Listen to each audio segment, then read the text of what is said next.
sekalian. Ya. Kita malam ini akan buka kitab Daniel.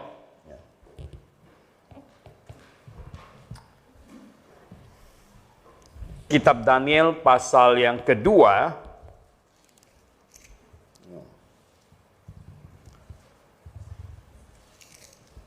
Kitab Daniel pasal yang kedua, saya ingin mengajak membaca dari ayat 16 sampai ayat 23.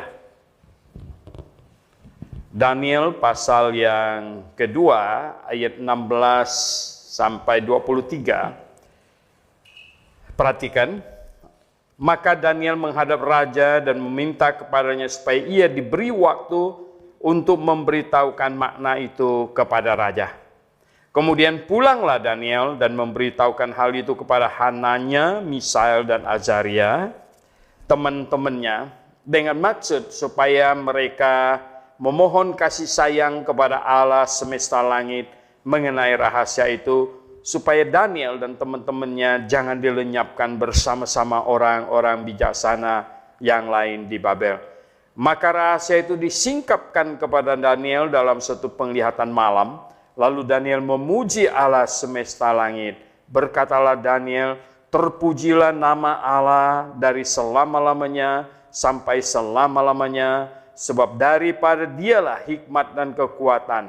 Dia mengubah saat dan waktu, dia memecat raja dan mengangkat raja, dia memberi hikmat kepada orang bijaksana dan pengetahuan kepada orang yang berpengertian. Dialah yang menyingkapkan hal-hal yang tidak terduga dan yang tersembunyi. Dia tahu apa yang ada di dalam gelap dan terang ada padanya. Ya Allah nenek moyangku, kupuji dan kumuliakan Engkau, sebab Engkau mengaruniakan kepadaku hikmat dan kekuatan, dan telah memberitahukan kepadaku sekarang apa yang kami mohon kepadamu. Engkau telah memberitahukan kepada kami hal yang dipersoalkan raja. Kita berdoa. Bapa di surga, terima kasih atas catatan firman-Mu Tuhan. Tuhan, ketika kami membaca kitab Daniel, hati kami sungguh Tuhan melambung tinggi, penuh dengan syukur, penuh dengan kebanggaan, penuh dengan segala syukur dan meninggikan Engkau Tuhan. Dan kami syukurkan satu hal adalah kami yang tidak ada arti apa-apa ini Tuhan, bisa mengenal Engkau, bisa Engkau selamatkan dan menjadi milik-Mu Tuhan, pencipta alam semesta, Allah yang mengontrol segala-galanya. Tuhan, kiranya malam ini kami melihat kitab Daniel, kami tambah kagum dan tambah memuliakan Engkau lagi. Dalam nama Tuhan Yesus kami berdoa. Amin. Jemaat yang dikasihi Tuhan, kitab Daniel pasal 2 itu dimulai dengan sebuah tragedi sebenarnya yang amat aneh pada waktu itu. Tetapi itu selain aneh juga terlihat sekali bahwa Tuhan ikut campur tangan di dalamnya. Sangat jelas, yaitu Nebukadnezar mimpi. Dan mimpi anehnya, dia mimpi dan hatinya sangat ingin tahu arti mimpinya, tapi dia tidak mau kasih tahu mimpinya. Orang-orang berilmu katanya, para kasdim dan segala macam dihimpun, semuanya dipanggil. Dan dikatakan bahwa saya mimpi dan sangat ingin tahu arti mimpi saya. Ya mereka semuanya bilang silakan katakan mimpinya. Tapi dia bilang apa? Saya tidak mau omong mimpi saya, kalian kasih tahu saya mimpi apa. Wah ini, sampai mereka semuanya bilang apa? Ya Raja, panjang umurlah Raja. Sejak zaman dahulu kala sampai sekarang belum ada raja yang minta begitu. Dan tidak ada manusia yang dapat kasih tahu kecuali itu dewa-dewa. Begitu. Waduh. Dan sebenarnya maklumat langsung dikeluarkan supaya orang-orang pinter di Babylon itu disembelih. Disembelih. Ariok, ya. Itu mungkin kalau sekarang ini komandan pas pampres gitu ya. Itu sudah bergerak gitu ya. Sehingga ketemu Daniel. Dan Daniel tanya, ada apa katanya? Mengapa ini ya? Mengapa katanya ini raja begitu marah ya? Ya, katanya ini akhirnya Aryo kasih tahu bahwa ini pemimpin semuanya ini orang bijak harus dilenyapkan. Kata Daniel, mengapa titah yang begitu keras ini dikeluarkan raja? Lalu Aryo memberitahukan hal itu kepada Daniel. Itu di ayat yang 15. Maka Daniel pun bergeraklah. Nah, malam ini saya mau menyampaikan 3 poin saja. Singkat. Kita khotbah hanya sampai jam 8 kurang 10 menit. Tapi tidak harus sampai itu. Boleh lebih pendek, tidak boleh lebih panjang. Ya. Ini jelas ya. Poin nomor 1 ya. Kita tadi baca mengapa Daniel berdoa. Dan Daniel berdoa luar biasa. Doanya didengar oleh Tuhan. Dan Daniel ya sudah terkenal. Terkenal orang yang doanya didengar Tuhan. Ya. Sampai di Yehezkiel pasal 14 ayat 14. Tuhan sampai ngomong begitu ya. Ini bangsa yang sudah demikian kacau, yang sudah membelakangin Tuhan segala macam. Andai kata ada 3 orang inisialnya. Siapa tahu nggak? Nuh, Daniel, dan Ayub. Wah, ini 3 orang. Kalau 3 ini orang saja berdoa mohon, kata Tuhan, paling-paling mereka menyelamatkan nyawanya saja. Karena kebenaran mereka. Karena kebenaran mereka. Jadi ini Daniel, Nuh, Daniel, dan Ayub. Ini 3 pahlawan rohani raksasa gitu loh ya. Yang dahsyat sekali. Yang sampai Tuhan mengakui bahwa kalau 3 orang ini aja berdoa untuk kalian di bangsa Yahudi, ya, paling-paling mereka 3 menyelamatkan nyawa mereka. Karena kebenaran mereka. Oh, ini orang hebat. Nah, nomor 1, ya, poin nomor 1 adalah latar belakang. Latar belakang. Ya, dari saya masih kecil sudah sering mendengar cerita Daniel. Ya. Seru sekali kalau di sekolah minggu cerita Daniel ini seru sekali. Apalagi kalau guru sekolah minggu yang bercerita hebat ini seru sekali. Nah, betapa hebatnya orang Daniel ini. Ya, dia berdoa dan doanya didengar oleh Tuhan. Didengar oleh Tuhan, saudara. Dan Tuhan ya, mendengarkan doa Daniel bukan 1-2 kali. Ya. Itu Daniel terkenal pendoa yang didengar oleh Tuhan. Nah, nomor 1 latar belakangnya. Latar belakangnya. Saudara yang saya kasih dalam Tuhan. Henok. Ya, Henok mungkin tidak usah doa dengan Tuhan karena dia hidup bergaul dengan Tuhan. Dan hilang dia. Ya, Henok bergaul dengan Tuhan dan tidak ditemukan lagi katanya. Dia dibawa oleh Tuhan. Saking Tuhan senangnya ngobrol dengan Henok, udah anda usah pulang lagi ke rumah saya aja gitu kan. Begitu gitu. Kamu bisa bayangkan ya, ini berarti apa? Backgroundnya, latar belakangnya luar biasa sekali, saudara. Nah, Daniel ya, yang menarik dari Daniel, mengapa doa Daniel didengar oleh Tuhan? Kenapa doa saya kok nggak didengar-dengar Tuhan gitu loh? Pernah nggak anda berpikir begitu? Pernah nggak? Ya, aduh, doa saya nggak didengar-dengar Tuhan nih, susahnya minta ampun begini. Doa Daniel didengar oleh Tuhan. Nah, sekarang Daniel siapa? Kamu siapa? Nah, maksudnya kita pelajari apa yang dilakukan oleh Daniel. Saudara, itu harus kita tarik ke belakang. Pertama kali Daniel disebut terkenal itu adalah di pasal 1 ayat 8. Apa yang dilakukan oleh Daniel? Di situ dikatakan ayat 8 ya. Daniel berketetapan untuk tidak menajiskan dirinya dengan santapan raja dan dengan anggur yang biasa diminum raja. Dimintanyalah kepada pemimpin pegawai istana itu supaya ia tidak usah menajiskan dirinya. Pada waktu Daniel ini baru-baru ini nyampe ke istananya Nebukadnezar. Jadi Nebukadnezar menyerang Yerusalem. Ya. Yang dikalahkan ini orang-orangnya sebagian ini ditangkap. Dan ditangkap ya ada yang kerja kasar, ada yang jadi pembantu, macam-macam. Ini Daniel dan teman-temannya, temannya itu ini agak beruntung, dipekerjakan di istana. Wah, dipekerjakan di istana. Nah, saudara yang saya kasih dalam Tuhan, umur berapa Daniel kira-kira pada waktu itu? Kenapa kita mau tahu umurnya berapa? 70 tahun kemudian. 70 tahun kemudian Daniel masih hidup.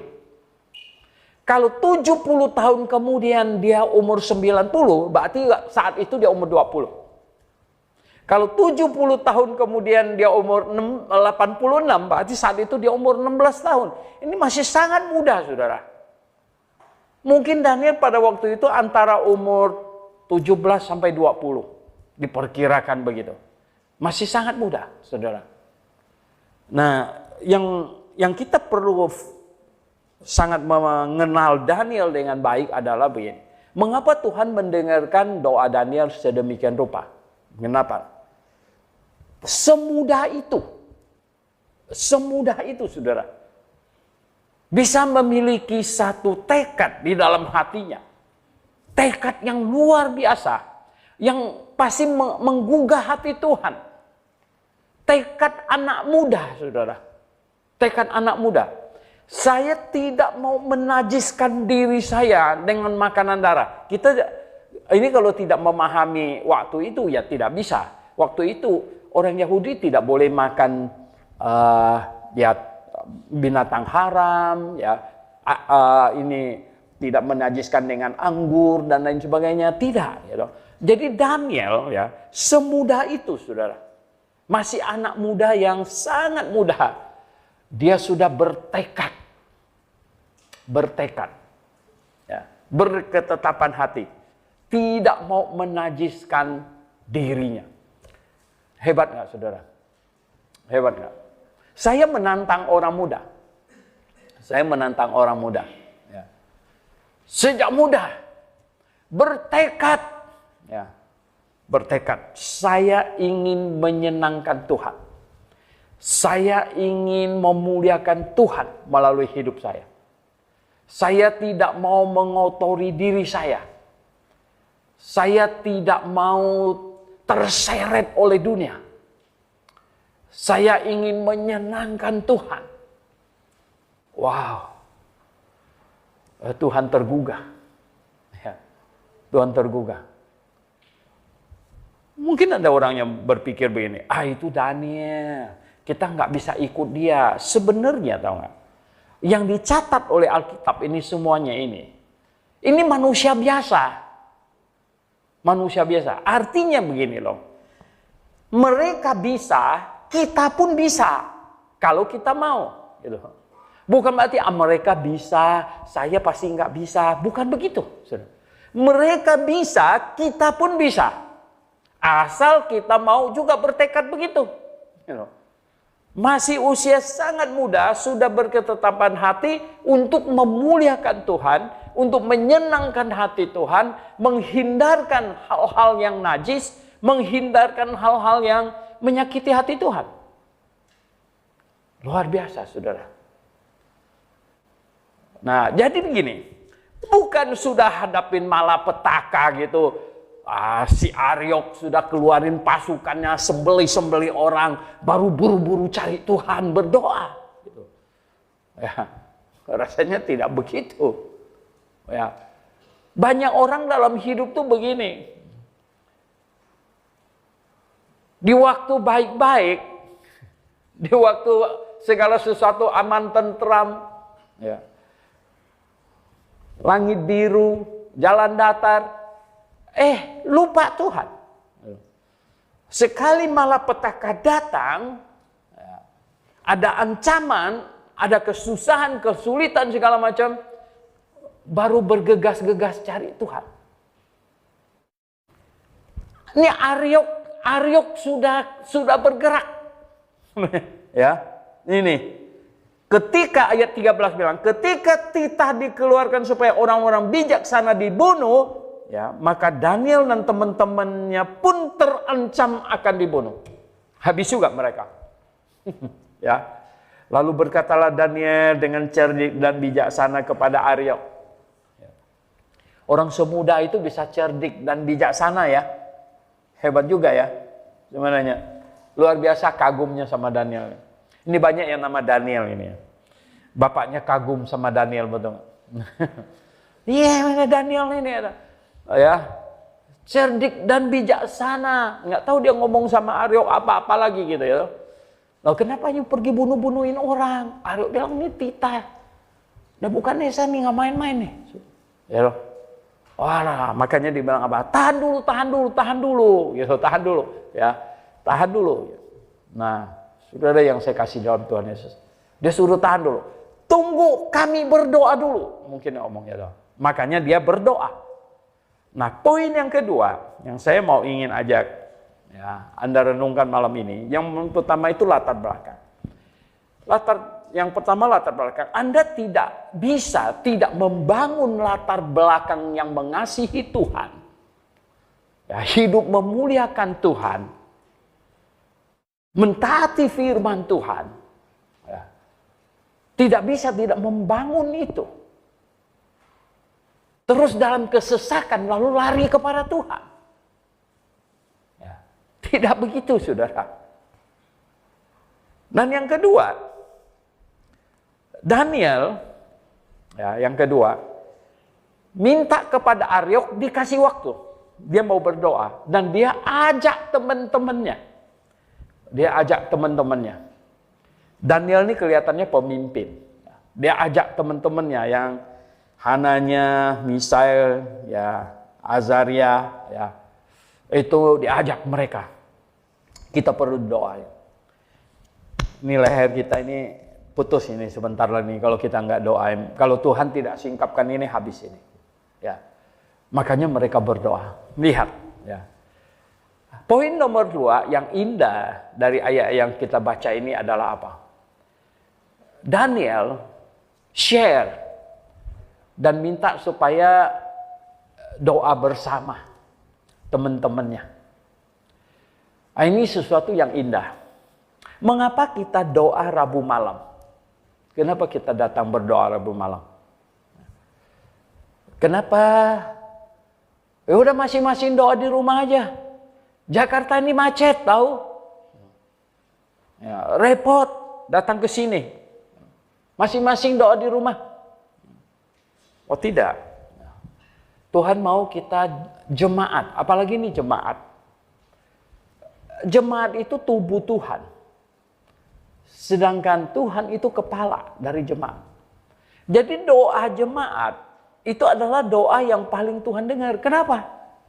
Karena permintaan perut, ya, permintaan tubuh kepada kepala. Ya, siapa yang perutnya sudah keroncongan, ya, betul nggak? Ya, kriuk-kriuk nggak cari di mana, ya, sekurang Indomie juga jadi gitu kan, apa juga. Gitu. Ini keinginan tubuh kepada kepala. Itu. Nah jadi doa jemaat ini berbeda dengan doa masing-masing. Oke, doa masing-masing di rumah perlu nggak? Perlu. Itu private life, ya, kehidupan privat kamu yang poin nomor 1 itu tadi. Ya. Yaitu poin nomor 1, kehidupan privat kamu dengan Tuhan. Ya. Seberapa kamu eratnya dengan Tuhan. Nah, itu yang pribadi. Sekarang yang berjemaat. Jadi Daniel minta teman-temannya, kita doa sama-sama ini. Ingat Esther. Ya enggak? Esther juga menghadapi apa? Wow, ya. Esther menghadapi ya si Haman. Ya. Itu sudah tentukan hari ya.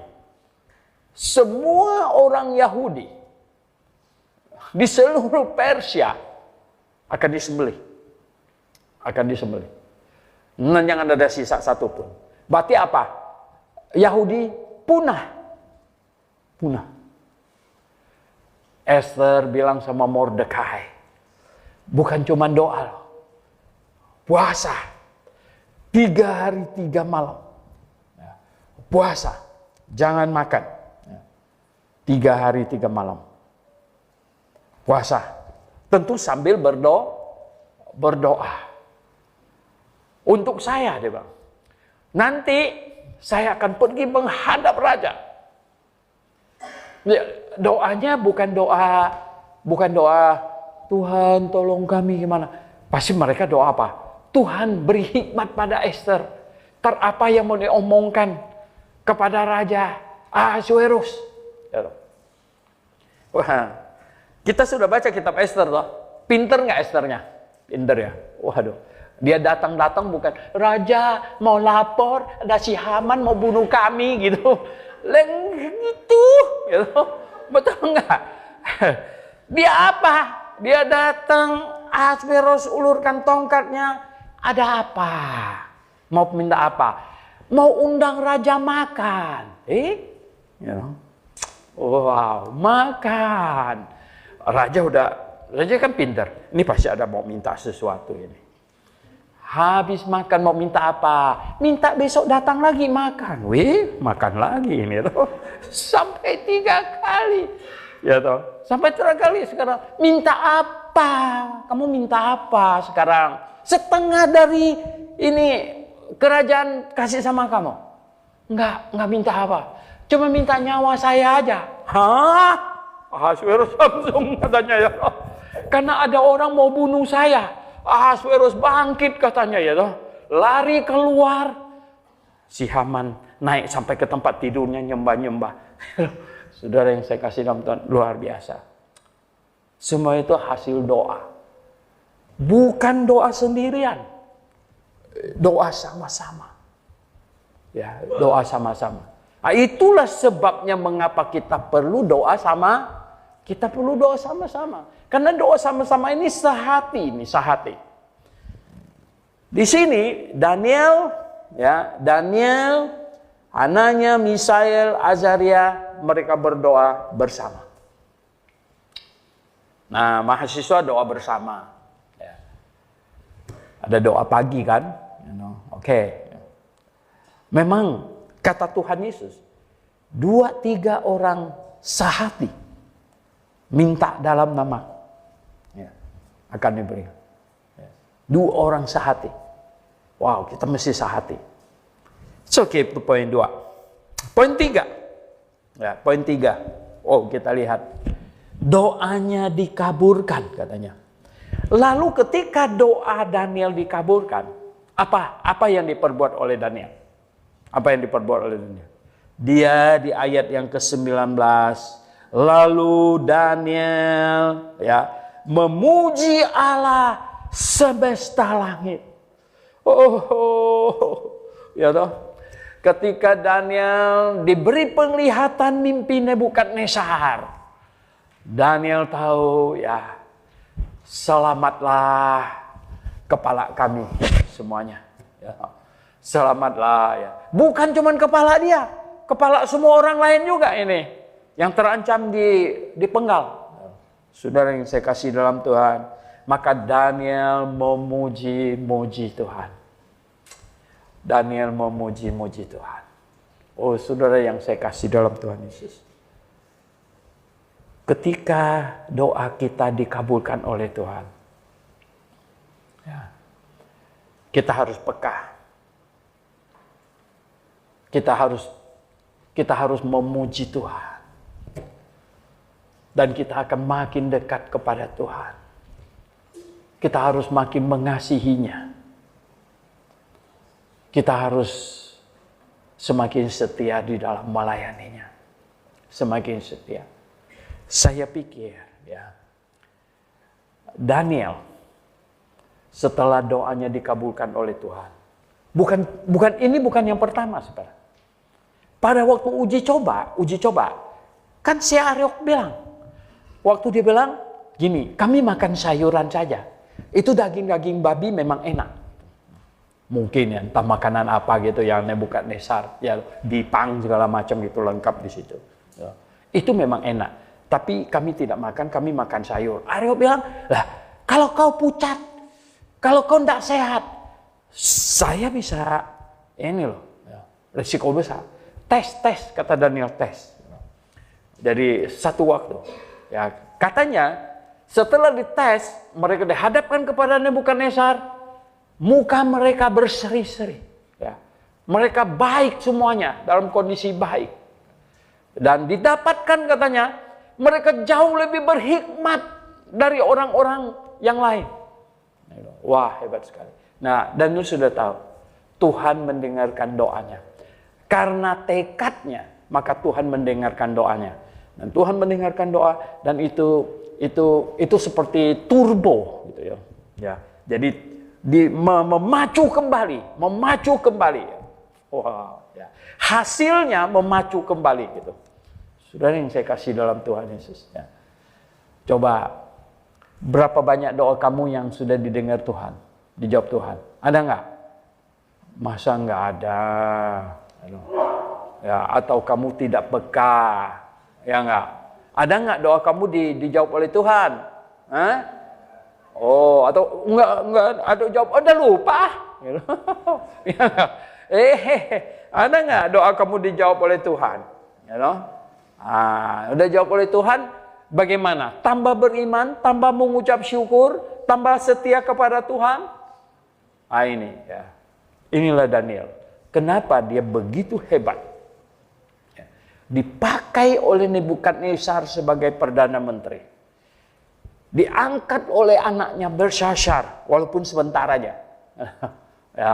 Kemudian dipanggil lagi oleh Darius jadi perdana menteri. Wah, semuanya hebat sekali, saudara. Ya. Daniel ini hebat, saudara. Karena dia mengasihi Tuhan sejak masa mudanya. Ya. Dia bertekad untuk hidup bagi Tuhan. Hidup benar di hadapan Tuhan. Sejak masa mudanya. Itu hebat sekali. Nah, saudara yang saya kasih dalam Tuhan. Ya. Baiklah, 3 poin ini kiranya bisa membuat ya, kita berdoa dengan lebih serius. Kehidupan doa private kita lebih baik, ya, lebih dekat kepada Tuhan. Sehari-hari kita lebih dekat kepada Tuhan. Bukan pada waktu kesesakan kita baru cari Tuhan. Tetapi kita hidup sehari-hari dekat kepada Tuhan. Ya, sehingga kita banyak berdoa, banyak membaca firman-Nya. Dan kita makin hari makin dekat. Dan saudara yang saya kasih dalam Tuhan, kita share.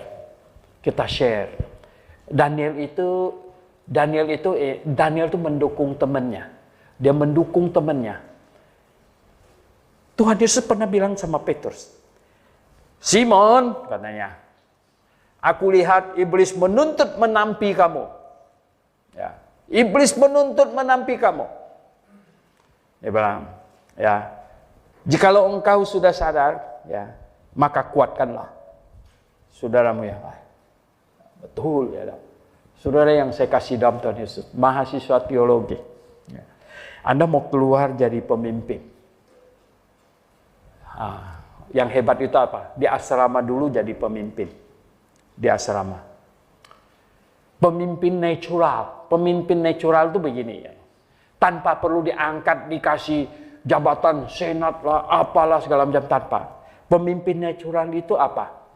Ada persoalan, dia tampil menyelesaikan. Ada persoalan lagi, dia tampil menyelesaikan. Ada orang ada masalah, dia tampil menyelesaikan. Ada orang kesusahan, dia tampil dan dia membantu. Itu pemimpin natural. Daniel punya kapasitas seperti itu. Mari kita berdoa.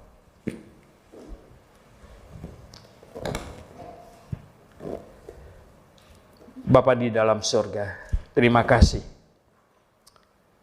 Firman-Mu mengajar kami Tuhan. Banyak pelajaran. Kami selalu kehabisan waktu untuk belajar dari firman-Mu Tuhan secara berjemaat. Tuhan, ajarlah kami untuk belajar firman-Mu, banyak merenungkannya dalam kehidupan pribadi kami. Sehingga kami dekat kepadamu Tuhan. Dekat kepadamu. Terima kasih Bapa di surga. Dalam nama Tuhan Yesus Kristus kami berdoa. Amin.